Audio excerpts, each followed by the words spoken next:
رمضان کی آمد ہے، مہنگائی آسمان پر پہنچ گئی۔ حکومت رمضان المبارک کے بابرکت مہینے میں بھی عوام کو کوئی ریلیف نہیں فراہم کرے گی، بلکہ ہر سال کی طرح اس سال بھی ماہ سیام میں مزید مہنگائی ہو جائے گی۔ گلشن اقبال 13D کچی آبادی کے رہائشیوں نے سچل نیوز سے بات چیت کرتے ہوئے کہا کہ شہریوں کے پاس روزگار نہیں اور مہنگائی اس قدر بڑھ گئی ہے کہ کچھ کہا نہیں جا سکتا۔ یہی وجہ ہے کہ کراچی میں اسٹریٹ کرائم کی وارداتوں میں دن بدن اضافہ ہوتا جا رہا ہے۔ وزیر اعظم پاکستان عمران خان اپنی تقاریر میں کہا کرتے تھے کہ میری حکومت آئے گی تو مہنگائی ختم ہو جائے گی، لیکن ان کی حکومت آتے ہی مہنگائی کے ریکارڈ ٹوٹ گئے۔ غریب آدمی کے لیے ایک وقت کی روٹی کھانا مشکل ہو گیا ہے، اور پھر بات کی جاتی ہے کہ پاکستان کو ریاست مدینہ بنائیں گے۔ ریاست مدینہ بنانے کے لیے عوام کو ریلیف فراہم کیا جاتا ہے۔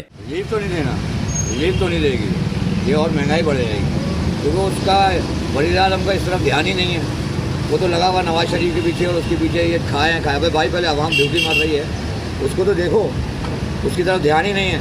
صرف اس کو پکڑ لوں گا، اس کو نہیں جانے دوں گا، اس کو NRO نہیں دوں گا، یہ چیزیں سب بیکار ہے۔ تبدیلی کا نعرہ لگایا تھا، بربادی کا نعرہ آ گیا، بربادی ہے، کوئی تبدیلی نہیں ہے۔ کیا کر رہے ہیں سمجھ نہیں آ رہا ہے، کیسی حکومت ہے۔ بے روزگار ہیں، سب پریشان ہیں، لوگ ڈون ہو رہے ہیں، ادھر پر کاروبار ہے نہیں، کہاں سے کھائیں کہاں سے کمائیں۔ جوان لڑکے ہیں، ان کو روزی نہیں مل رہی ہے، چوری ڈکیتی کریں گے، کیا کریں گے؟ اور مہنگائی میں ہر آدمی پھنس گیا ہے، ہر آدمی پریشان ہے۔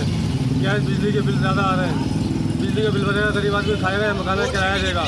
سارا دن میں 2 گھنٹہ لائٹ آتی ہے، اس کے بعد لائٹ ہی نہیں آتی ہے۔ بل اتنے بنا کے بھیج رہے ہیں، پھنسے کے بولے 10,000 کا، 12,000 کا، 20,000 کیسے بھرے گا غریب آدمی؟ شہریوں کا کہنا ہے کہ بجلی آتی نہیں اور بل 8-10 ہزار روپے کے آتے ہیں، تو غریب انسان کیسے بل ادا کرے گا؟ اگر بل ادا کریں گے تو کھائیں گے کہاں سے؟ گیس ہے وہ مہنگی ہو گئی۔ پیٹرول کے بارے میں تو کچھ کہا نہیں جا سکتا، کیونکہ ہر 10 سے 15 دن میں اس کی قیمت بڑھائی جا رہی ہے۔ یہ ملک غریب کا نہیں، یہ ملک تو سرمایہ داروں اور ذخیرہ اندوزوں کا ہے۔ یہی وجہ ہے کہ یہ لوگ دن بدن پروان چڑھ رہے ہیں اور غریب آدمی مر رہا ہے۔ کیمرامین عامر کاظمی کے ساتھ اظہر زیدی، سچل نیوز، کراچی۔